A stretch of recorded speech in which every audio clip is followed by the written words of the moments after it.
अस्सलाम वालेकुम दोस्तों, जी त मां आहियां ज़ाहिद अली थहीम ऐं तव्हां ॾिसी रहिया आहियो ZAT ऑफिशियल।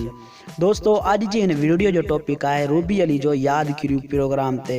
यादगिरी प्रोग्राम छो बंदि थी वियो आहे ऐं छो बंदि करायो वियो आहे, इन जो छा मक़सदु आहे, इहो तव्हांखे हिन वीडियो में मां ॿुधाइण वारो आहियां। वीडियो शुरू करण खां पहिरियां तव्हां दोस्तनि खे हिकु नंढड़ी गुज़ारिश आहे, जे अगरि तव्हां मुंहिंजी यूट्यूब चैनल ते पहिरियों दफ़ो आया आहियो त मुंहिंजी वीडियो खे लाइक कयो ऐं चैनल खे सब्सक्राइब कयो।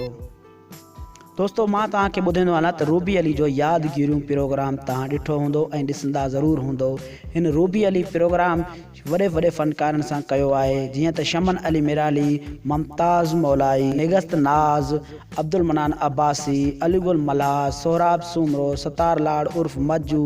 इन्हनि सां यादगिरी प्रोग्राम कयो वियो आहे जेको KTN ते हली बि चुको आहे। हाणे मां तव्हांखे उन्हनि फ़नकारनि जा नाला ॿुधाइण वारो आहियां जिन फ़नकारनि सां ऐं अदाकारनि सां यादगिरी प्रोग्राम न थियो आहे, इहो मां तव्हांखे ॿुधाइण वारो आहियां।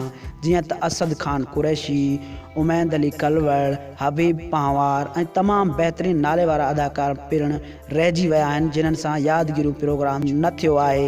इहो मां तव्हांखे ॿुधायां थो त यादगिरी प्रोग्राम छो बंदि थियो आहे। रूबी अली प्रोग्राम मां पाण जवाबु ॾेई छॾियो आहे, या डायरेक्टर साहब पाण इहो प्रोग्राम बंदि करायो आहे। दोस्तों, मां तव्हांखां इहो हिकिड़ो सवाल पुछां थो, छा हीउ प्रोग्राम अॻियां हलायो वञे या न हलायो वञे, इहो मूंखे कमेंट में ज़रूरु ॿुधाइजो। अॼु जी नंढड़ी वीडियो तव्हां दोस्तनि खे पसंदि आई हुजे त मुंहिंजी वीडियो खे लाइक कयो ऐं चैनल खे सब्सक्राइब कयो।